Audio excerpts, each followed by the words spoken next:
గత మట్టలాదివారం నాడు ఏ సందర్భం గురించి చెప్పాను? పోయిన వారమే చెప్పారా? అయ్యి బాబోయ్, గత మట్టలాదివారము గాడిద గురించి చెప్పాం. ఈరోజు మట్టలాదివారము మట్టల గురించి చెప్దాం. బైబిల్లో ఈ మట్టలు, ఈ పాముని తమల వృక్షమని, తాళ వృక్షమని, సరళ వృక్షమని, ఈత మట్టలు అని, ఖర్జూరపు మట్టలు అని, ఈ విధంగా 5 పేర్లు ఈ పాముని సంబోధిస్తూనే రాయబడి ఉన్నాయి. ప్రత్యేకముగా ఈ మట్టలాదివారం నాడు ఈ ఖర్జూరపు మట్టలు, లేకపోతే తమల వృక్షపు మట్టలు, తాళ వృక్షపు మట్టలు, సరళ వృక్షపు మట్టలు లేదా ఈత మట్టలను ఎందుకు తీసుకుని దేవాలయానికి తీసుకుని వచ్చారు? ఏమిటి ఈ ఖర్జూర మట్టల యొక్క ప్రాముఖ్యత అనేవి 3 మాటలు చెప్పి నేను ముగిస్తా.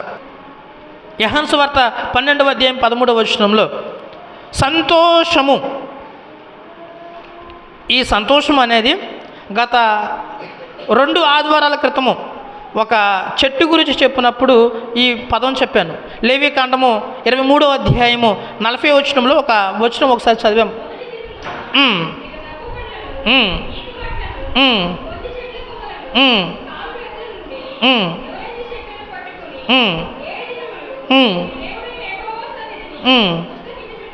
చాలు. ఇది గత 3 అంటే నెలలో మొదటి ఆదివారం చెప్పినప్పుడు ఒక చెట్టు గురించి చెప్పా. ఏ చెట్టు గురించి? నాకు భయమేస్తుందమ్మా, మీరు సమాధానాలు చెప్పమాకండి, తెలీదు అని చెప్పండి. సరళ వృక్షం గురించి. సరళ వృక్షం గురించి చెప్పినప్పుడు ఈ వచనాన్ని మీతో చదివించాను. 7 రోజులు దేవాలయంలో ఒక గొప్ప పండుగ జరపాలి. 7 రోజుల పండుగలో మొదటి రోజు ఏం పట్టుకోవాలంటే ఈ సరళ వృక్షం, ఈత చెట్టు కొమ్మ, గొంజి చెట్టు కొమ్మ పట్టుకుని అందరూ దేవాలయంలో సంతోషంతో దేవుని గణపరచాలి. హల్లెలూయా. సంతోషము ఎప్పుడు ఉంటే అప్పుడు ఆ చేతిలో ఏముండాలని చెప్పాను?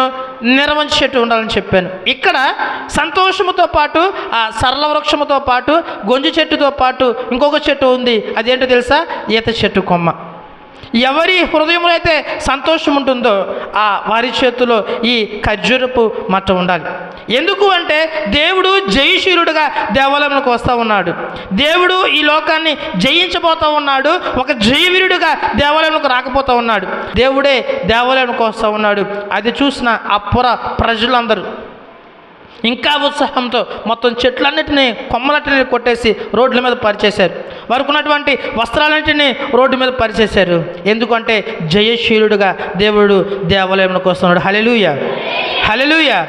అందుకే ఈ యోహాను సువార్తలోనే 16వ అధ్యాయము చివరి మాట, నేను లోకమును జయించి ఉన్నాను అని ఉంటుంది. అక్కడ 16వ అధ్యాయము 33వ వచనంలోని లాస్ట్ మాట, నేను లోకమును జయించి ఉన్నాను. దేవాది దేవుడు లోకాన్ని జయించాడు. ఎవరు ఈ లోకంలో రాజు అవుతారంటే అంతకుముందున్నటువంటి రాజును యుద్ధంలో ఓడించి అతన్ని సంహరించో లేకపోతే అతని యుద్ధం నుంచి కుప్పము వసూలు చేసిన తర్వాతే, నేను ఓడిపోయానని ఒప్పుకున్న తర్వాతే, ఈ రాజు గెలిచిన తర్వాతే ఈ జయ ఉత్సాహంతో ఆ దేశంలోకి ప్రవేశిస్తాడు. ఇక్కడ ఆ రాజు ఒక్క రాజ్యాన్ని మాత్రమే జయిస్తే ఈ రాజు ఏం జయించాడు? లోకాన్ని జయించాడు. హల్లెలూయా. అందుకే ఒక రాజ్యాన్ని జయించిన రాజు వస్తేనే ఆ దేశపు ప్రజలందరూ ఎంతో సంతోషిస్తారే, లోకాన్ని జయించిన రాజు దేవాలయంలోకి వస్తే ఇంకెంత సంతోషించాలి? అవునా కదా? అందుకే మిమ్మల్ని అందరూ ఏం చేయమన్నాను? ఏదో ఆచారం ప్రకారం మా పెదాన్నిచ్చుకొచ్చి ఒక ఆకి ఒక పువ్వు గుచ్చి తీసుకొచ్చినట్టుగా కాకుండా అందరూ పెద్ద పెద్ద ఈత మట్టలకి పువ్వులు గుచ్చి తీసుకురమ్మని చెప్పా. 2వ మాట చెప్పి నేను ముగించడానికి ఇష్టపడుతూ ఉన్నా. న్యాయాధిపతుల గ్రంథము 1వ అధ్యాయము 16వ వచనం. ఎందుకు ఈ మట్టలాదివారం నాడు ఈ మట్టలనే ఉపయోగిస్తారు అనే దానికి సమాధానము న్యాయాధిపతుల గ్రంథము 1వ అధ్యాయం.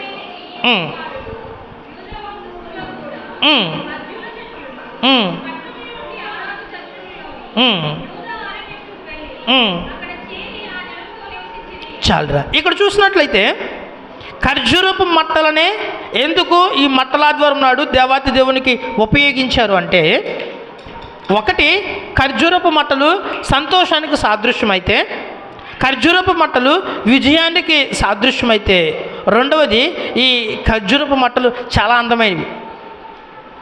ఏంటమ్మా? ఖర్జూరపు మట్టలు అందమైనవి అంటే అవన్నీ ముళ్ళులు ఉంటాయి, ఇగరంటే అందంగా ఉంటాయి అనుకుంటున్నారేమో. ఖర్జూరపు మట్టలు మనం వాడం, కానీ సౌదీ అరేబియాలో ఖర్జూరపు మట్టలను చాలా ప్రేమిస్తారు.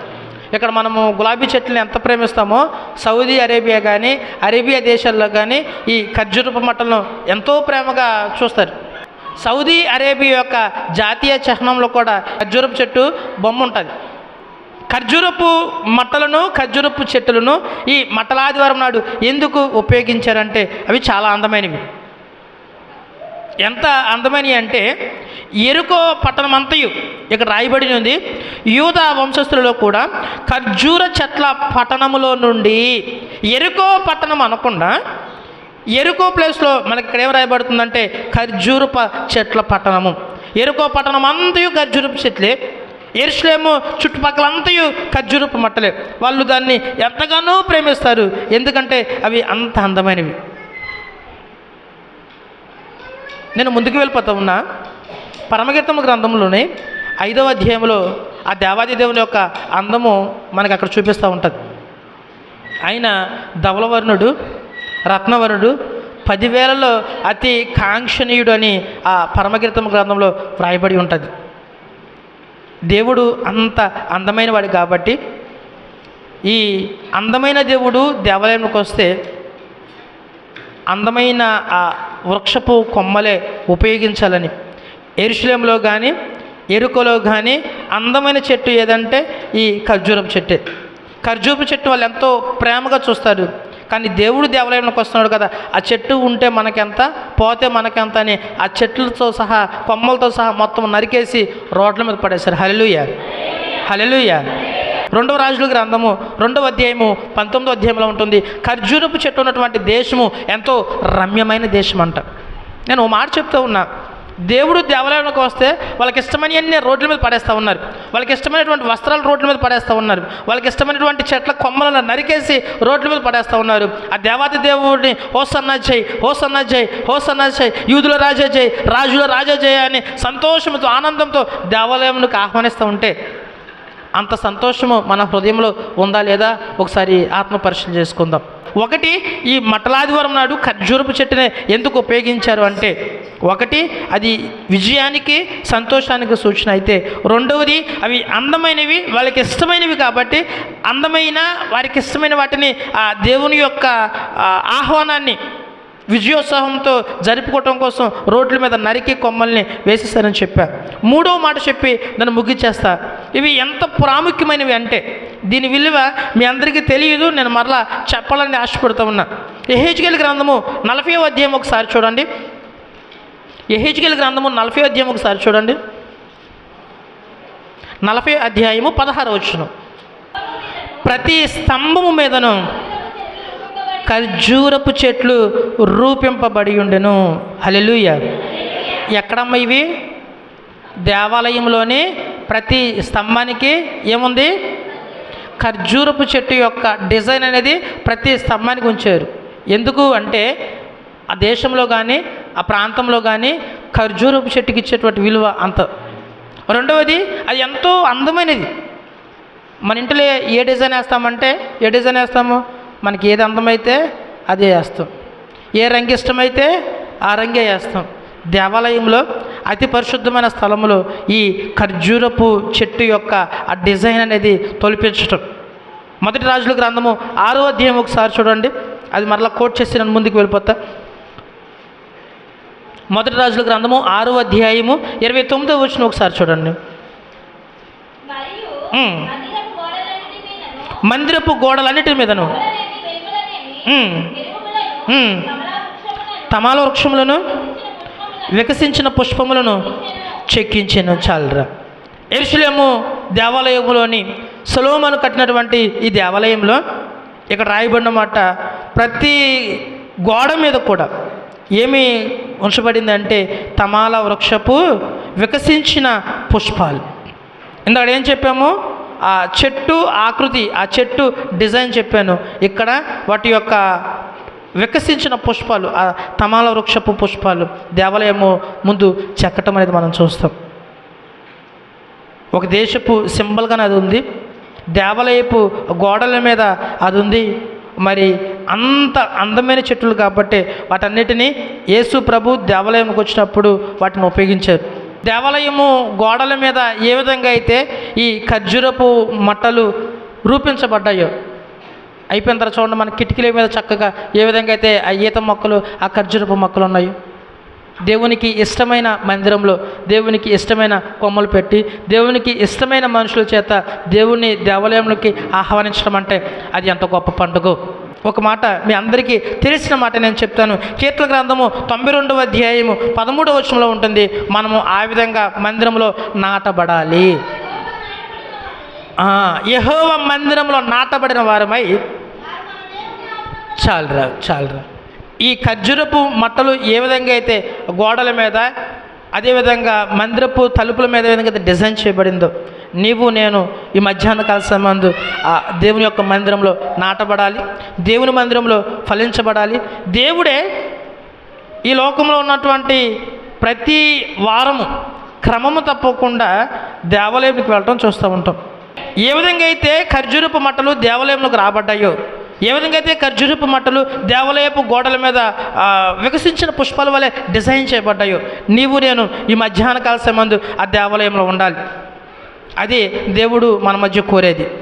ఇంకొకటి, ఈ ఖర్జూరపు మట్టలు నేను మిమ్మల్ని విసిగించిన కానీ కీర్తన గ్రంథము మీరు చదవవలసిన లేదు, ఈ 92వ అధ్యాయంలోని మరలా రాయబడి ఉంటుంది 15వ వచనంలో. ఇవి తీసారా? చదవండి.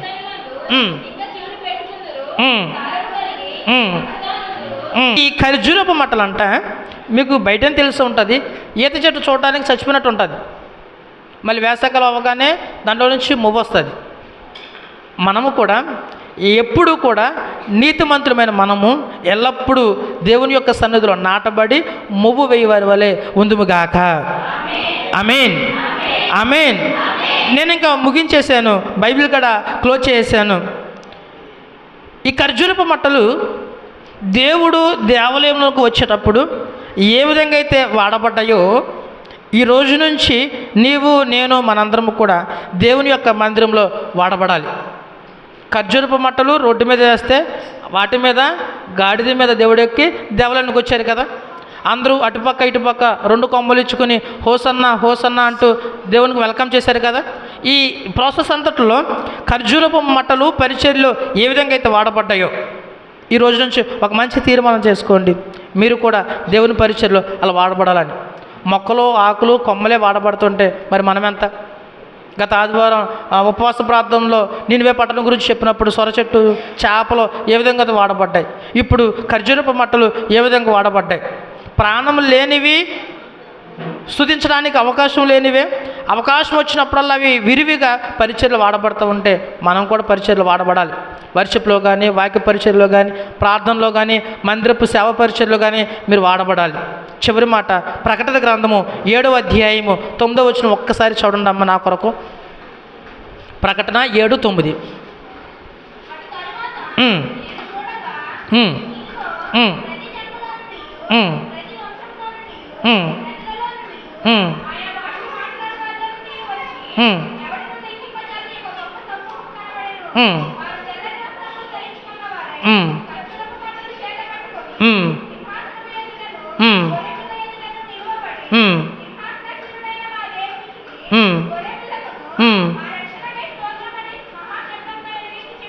ఈ సన్నివేశం ఎక్కడిది?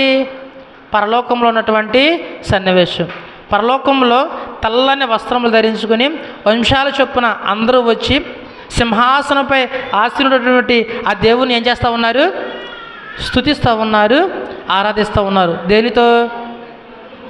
దేనితో అమ్మా? ఇక్కడ పరలోకంలో ఈత కొమ్మలు ఇచ్చుకొని ఖర్జూరపు మట్టలు ఇచ్చుకొని ఏం చేస్తూ ఉన్నారు? సింహాసనంపై ఆసీనుడైనటువంటి ఆ దేవాది దేవుణ్ణి ఘనపరుస్తూ ఉన్నారు. ముందు ఇవి ఎక్కడున్నాయి? రోడ్డు మీద గాడిద తొక్కుతూ ఉంటే గాడిద మీద దేవుడు ఉంటే దేవాలయంలోనికి దేవుడు వచ్చాడు. ఇప్పుడు ఆ ఖర్జూరపు మట్టలు ఎక్కడున్నాయి? వాడబడిన తర్వాతే కదా పరలోకానికి వచ్చాయి. వాడబడిన తర్వాతే కదా ఇక్కడ దేవుడు దేవాలయంలోనికి వచ్చినప్పుడు మనుషుల కన్నా ఎక్కువగా ఈ ఖర్జూరపు మట్టలే దేవుని వెల్కమ్ చేశాయి. అవి నలిగిపోయాయి, చిరిగిపోయాయి, పైకి అసలు చెట్లు కొన్ని చచ్చిపోయాయి. అంతగా దేవుడిని మందిరంలోనికి అవి వెల్కమ్ చేసాయి కాబట్టి ఇప్పుడు అవి పరలోకంలో దేవునితో పరిశుద్ధుడు పరిశుద్ధుడు పరిశుద్ధుడు అని ప్రతి గానములు చేసేటువంటి అవకాశము అక్కడ ఖర్జూరపు మట్టలకు వచ్చింది. ఎందుకు ఈ మాట చెప్తున్నానంటే, ఖర్జూరపు మట్టలు అంటే అవి అంత సాదాసీదా మొక్కలైతే మనకంటే అవి ముళ్ళ మొక్కలే, కానీ మిగతా వాళ్ళకి అవి ముళ్ళ మొక్కలు కాదవి. రెండవది, అవి ఎక్కడ ఏ చెట్టుకి లేనటువంటి ధన్యత ఈ ఖర్జూరపు చెట్టుగా వచ్చింది. పరలోకములో పరిశుద్ధులు దేవదూతలు చేత పట్టుకుని దేవుని గణపరిచే అవకాశం.